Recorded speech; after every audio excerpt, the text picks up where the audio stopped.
Você já reparou que algumas das pessoas mais maduras que a gente conhece também são as que muitas vezes continuam sozinhas nessa vida? Não estou aqui dizendo que isso seja uma regra, mas é curioso como isso tem sido visto com mais frequência, cada vez mais comum esse tipo de realidade.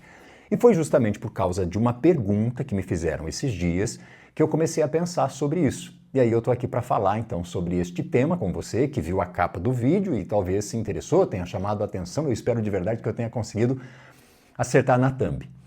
Tem uns dias que uma amiga me fez uma pergunta e que essa pergunta ficou aqui zumbindo na minha cabeça. E não porque tivesse dificuldade de responder a essa minha amiga, mas porque às vezes a pergunta ela mexe muito mais com a gente do que a própria resposta. E a pergunta foi muito simples. Valdinei, por que é que você está há tanto tempo sozinho? Entenda, solteiro. Foi uma conversa muito boa que nós tivemos. É alguém que eu gosto bastante, ninguém estava tentando invadir a vida de ninguém ali, era só uma curiosidade mesmo sincera de alguém que tem essa liberdade comigo para fazer esse tipo de questionamento. E aí eu respondi, a gente continuou conversando, batendo papo, falando sobre a vida, com outros assuntos, terminamos o café e eu vim para casa. Só que no caminho de volta, aquela pergunta voltou. E aí eu comecei a perceber também que talvez essa minha amiga nem estivesse perguntando sobre mim. O questionamento dela veio de uma ideia que todos nós carregamos, até sem perceber, é inconsciente. E eu vou tentar explicar aqui nesse vídeo para você. E se fizer sentido, comente aqui também.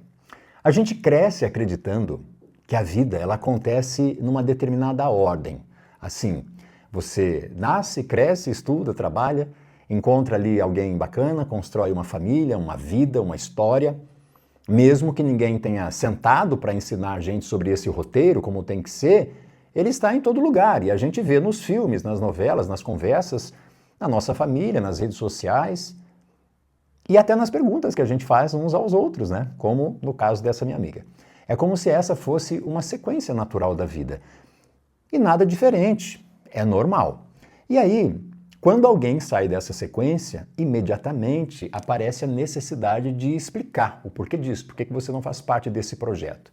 E aí tem algo curioso, se você encontra um casal que está ali juntos há 10, 15 ou 20 anos numa relação, dificilmente a primeira pergunta que nós vamos fazer, ou que passa pela nossa cabeça é: o que fez vocês continuarem juntos durante todo esse tempo aí, hein? A gente simplesmente aceita, compra o pacote e está tudo normal, porque está mesmo. Agora, quando descobre que alguém está solteiro há muitos anos, como é o meu caso, e aí sim nasce uma certa curiosidade, quase que automática também. Mas por quê? Você não encontrou ninguém nesse período aí? Você não quis? É opção? Ou você é muito exigente? E por aí vai. E eu não estou aqui de maneira nenhuma criticando quem faz essas perguntas. Eu entendo perfeitamente porque também cresci dentro dessa cultura, dessa lógica, né, que eu mencionei antes. Todos nós fazemos essas perguntas e está tudo bem. Mas teve um detalhe que me chamou a atenção nessa nossa conversa, porque estar sozinho parece precisar de uma justificativa. Enquanto quando você permanece em qualquer relacionamento, até num relacionamento ruim, tóxico que seja, parece perfeitamente normal. Isso faz parte do cotidiano. Eu conheço e tenho certeza que você aí também conhece pessoas que estão casadas há muito tempo e que vivem infelizes. Casais que já não conversam com a mesma intensidade, que dividem a mesma casa, mas não dividem os mesmos sonhos, a mesma relação. Parece mais um contrato de convivência do que um casamento real, com cumplicidade, com troca, com presença. E, curiosamente, essas pessoas quase nunca são questionadas sobre essa condição. Ou, né, por que estão juntas? Ou se estão juntas. Ninguém pergunta se elas estão vivendo uma vida boa, se ainda se admiram, se ainda existe amor ali. Elas só estão casadas. E para boa parte da sociedade isso basta, é o que importa. Enquanto isso, uma pessoa solteira que pode estar vivendo também uma vida cheia de sentido, que pode estar cultivando amizades muito boas, amizades profundas, trabalhando, estudando, viajando, amadurecendo, acaba sendo questionada muito mais vezes sobre o motivo de estar sozinha. Mas por que você não tem ninguém? Como jornalista formado que sou, eu passei muitos anos entrevistando pessoas e uma das coisas que mais aprendi foi desconfiar das primeiras respostas que os entrevistados davam. Porque normalmente essas respostas organizam a realidade, mas elas não explicam a realidade. Tem uma diferença muito grande.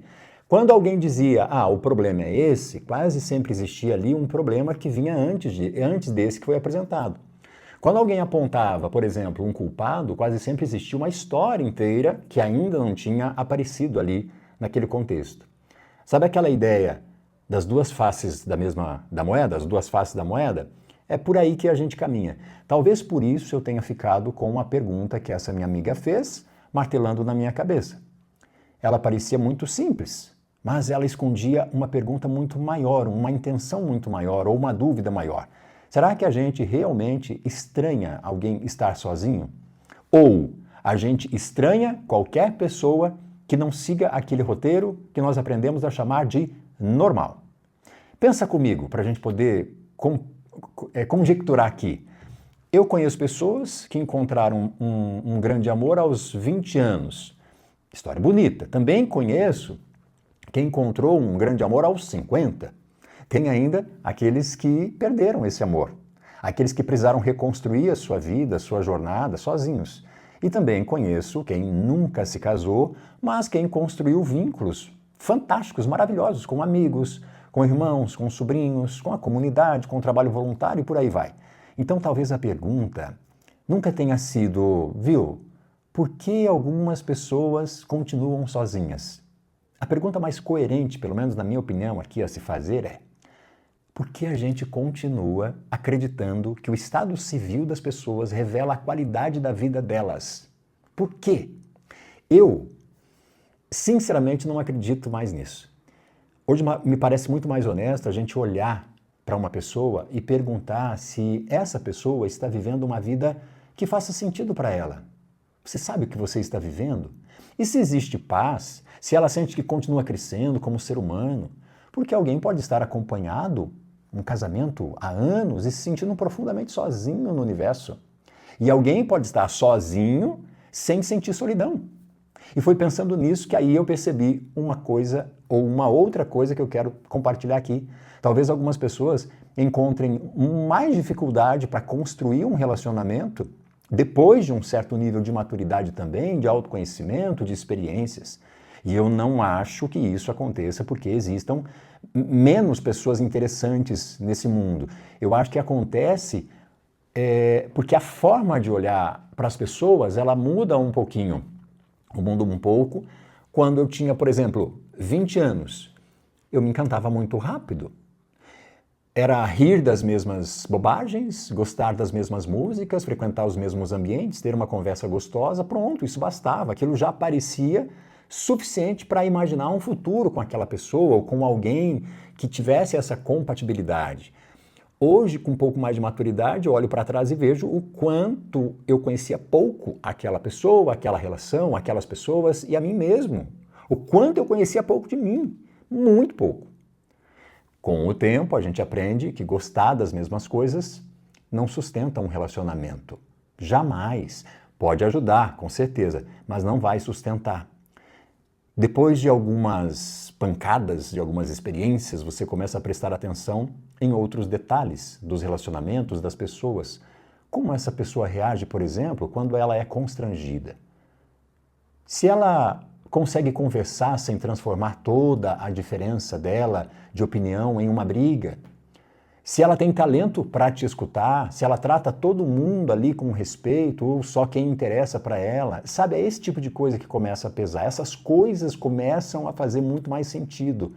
Só que existe um risco também nisso tudo, porque quanto mais você aprende sobre gente, mais fácil fica de criar, cedo demais, uma opinião sobre alguém. Eu vivo observando pessoas, faz parte do meu trabalho. É natural, por exemplo, que eu perceba algumas coisas numa conversa que talvez outras pessoas com a mesma conversa não percebam. Mas eu também preciso tomar cuidado para não achar que eu percebi tudo e dar um veredito. Porque notar um comportamento não significa conhecer a pessoa. É importante que fique bem claro isso. Alguém pode parecer muito frio, mas porque está inseguro. Pode parecer distante, mas porque tem uma vida difícil. Pode falar demais porque está ansioso. E eu acho que maturidade também passa por isso. Por continuar observando, sem perder a curiosidade, obviamente, nem o respeito.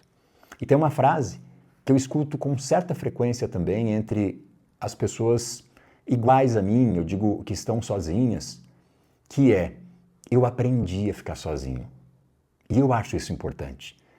De verdade, é necessário, porque ninguém deveria precisar de ninguém, de nenhum relacionamento para se sentir inteiro. Só que eu comecei a pensar numa outra pergunta que vem depois disso.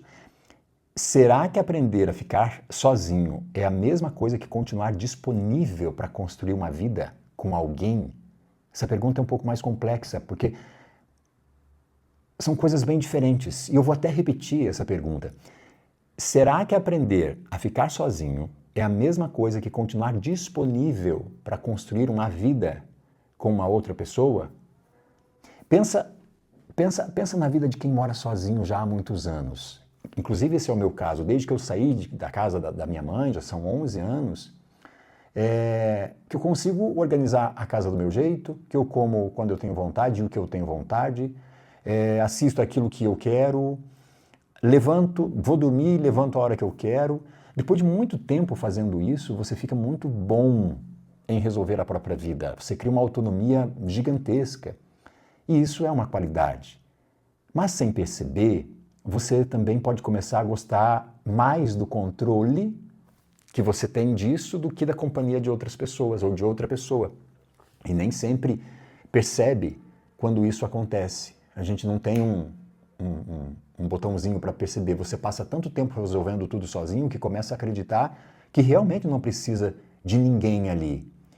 E aí eu me incluo nessa reflexão, porque existe sim uma diferença grande entre você viver sozinho e você viver de um jeito em que já não sobra mais espaço para mais ninguém ali na sua vida, no seu quadrado. Talvez seja justamente aí que toda essa conversa se conecta, se encontre. Eu não sei se amadurecer torna os relacionamentos mais difíceis, porque eu acho que depende do que a gente fez com esse amadurecimento, percebe? Se o amadurecimento te ensinou a colocar limites, a escolher melhor, a perceber sinais que antes você não via, então ele provavelmente aumentou sim as suas chances de construir um relacionamento mais saudável, bacana, gostoso. Você está consciente, vivendo aquela relação consciente. Mas se esse mesmo amadurecimento virou uma armadura para você, tirou a sua naturalidade, se ele fez você acreditar que ninguém é bom o suficiente, que ninguém consegue te preencher, preencher não, mas te acompanhar, que ninguém vale o seu movimento, o seu esforço, aí talvez você não tenha amadurecido tanto quanto imaginava. Talvez você só tenha aprendido a se proteger muito bem. E daqui a pouco eu vou indicar um livro sobre isso. E talvez essa tenha sido a verdadeira resposta para a pergunta que a minha amiga fez. Ela perguntou por que eu continuo sozinho. Mas o que aquela conversa despertou em mim foi uma pergunta muito mais profunda. Aquilo que hoje eu acho e eu chamo de maturidade está me aproximando das pessoas ou está me afastando delas? Era a pergunta que eu queria compartilhar com vocês aqui. Porque eu ainda não tenho essa resposta. E aqui nós estamos lapidando, nós estamos construindo. Mas uma coisa eu aprendi com essa provocação. A vida, ela não acontece do jeito que a gente imaginava lá aos 20 anos. Ela muda, a gente muda, os sonhos mudam, as prioridades mudam também e talvez a maturidade ela não seja a porta para todas as respostas. Talvez maturidade mesmo seja a gente continuar fazendo as perguntas certas. E se você chegou até aqui, eu não quero saber se você está solteiro, se você está casado, se você está namorando, se está recomeçando uma relação, recomeçando a vida. Não é essa a intenção do vídeo. A intenção do vídeo é continuar te provocando com mais uma pergunta que eu gostaria que você respondesse a você mesmo. Quando foi a última vez que você olhou para a sua própria história sem tentar encontrar um culpado, sem tentar provar que estava certo, sem tentar justificar suas escolhas. Responda isso com toda honestidade, porque às vezes a resposta que a gente procura numa outra pessoa, ela está escondida numa pergunta que ainda não temos coragem de fazer para nós mesmos. Então pense nisso. Você está sozinho porque é falta de amor? Se em algum nível esse conteúdo aqui fez sentido para você, se você gosta dessas conversas, dessas reflexões, que elas não terminem agora junto com o vídeo, que você continue buscando respostas. Porque no fim das contas aí, é para isso que esse espaço, o Lapida Pod, existe. Para a gente poder pensar junto mesmo. Pensar nas coisas, pensar nos comportamentos, pensar no amadurecimento, pensar naquilo que a gente aprendeu até aqui. E principalmente compartilhando. E como eu disse que queria compartilhar com vocês um livro, esse aqui eu ganhei da minha cunhada, Fernanda, O Cavaleiro Preso na Armadura. Excelente livro para autoconhecimento, do Robert Fisher. Uma fábula para quem busca o caminho da verdade. Então tá aqui, você tá sozinho por quê? Porque o teu amadurecimento ajudou você a ter uma percepção melhor das pessoas e isso fez com que você entendesse que ainda não encontrou alguém, ou esse amadurecimento, esse autoconhecimento te colocou numa posição onde você acredita que as pessoas não servem para você, ou aquela pessoa que cruzou o seu caminho, tomou um café contigo, enfim, se aproximou de você, não serve para você. A ideia é a gente ficar com esse questionamento.